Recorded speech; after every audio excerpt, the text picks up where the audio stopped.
Salut à tous et bienvenue sur la chaîne. On est vendredi soir et demain c'est samedi 4 avril, jour de Quintet Plus à Vincennes pour le prix Kerjak, une belle course internationale groupe 2 sur 2700 mètres grande piste. Comme d'hab, on va passer en revue les principaux partants, je vais vous donner mes impressions et surtout mes pronostics pour le Quintet. Allez, on attaque direct. Avant de rentrer dans le vif du sujet, un petit retour sur la semaine. Mercredi, comme souvent en début de semaine, il n'y a que les petites cotes qui sont rentrées. Les favoris ont globalement fait le job, pas beaucoup de surprises. Jeudi par contre, les grandes cotes sont rentrées, les grosses cotes ont parlé. On a vu des outsiders se placer, voire gagner, ce qui a bien boosté les rapports. Du coup, pour demain samedi, qu'est-ce que je pense? À mon avis, on devrait être sur un mélange des deux. La course est de qualité avec des chevaux en forme, donc les bases solides devraient tenir. Mais le lot est assez ouvert et il y a de beaux outsiders capables de pimenter l'arrivée. On risque d'avoir un quintet avec un rapport correct. Pas le gros coup de bambou, mais pas non plus un rapport de misère. On va voir ça tout de suite. On passe aux 13 partants du prix Kerjak. Voici mes coups de cœur et analyse rapide. Le 10, In Excess Bleu. Il a fait une bonne rentrée le 21 mars tout en étant ferré. Demain, il sera déféré des 4, ce qui change tout.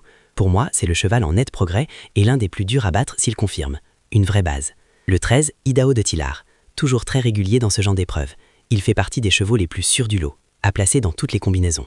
Le 8, Inno du Lupin. Il tourne bien en ce moment. Bonne chance régulière, je le vois bien dans le quintet. Le 11, Hokkaido JL. Il a de la qualité et peut créer la surprise à belle cote. Outsider intéressant. Le 7, Iroise de l'Anneau et le 5, Ulysse d'Igéo. Deux belles chances régulières. Ils ont montré de bonnes choses récemment et peuvent accrocher une place. Le 3, Cobra Killer Gare et le 12, Hookerberry. Des chevaux capables d'animer la course et de pimenter les rapports s'ils finissent bien placés. Les autres, 1, 2, 4, 6, 9, ont moins de marge selon moi.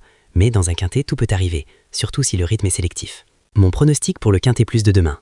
Base solide, 10 In Excess Bleu et 13 Idaho de Tillard. Mes chances régulières, 8 Inno du Lupin, 11 Hokkaido JL, 7 Iroise de l'Anneau. Outsider à ne pas négliger, 5 Ulysse d'Igéo et 3 Cobra Killer Gare. Ma combinaison préférée en champ réduit, 10, 13, 8, 11, 7. En plus large, je rajoute le 5 et le 3. Pour le jeu, en quintet simple ou flexi, je joue la base 10-13 en premier. Pour ceux qui aiment le risque, un petit coup sur le 11 ou le 3 en tocard peut rapporter gros. Voilà les amis, c'est mon analyse pour ce prix Kerjak de demain. Comme toujours, le turf c'est des impressions. Rien n'est joué d'avance, surtout à Vincennes. Dites-moi en commentaire quel est votre cheval préféré pour ce quintet ou votre propre combinaison. Je lis tout. Si la vidéo vous a plu, n'hésitez pas à liker, à vous abonner et à activer la cloche pour ne rien rater des pronos du week-end. Bonne chance à tous pour demain, jouez responsablement et on se retrouve très vite pour les résultats ou le prochain quintet. Allez, à plus et que les gros rapports soient avec vous.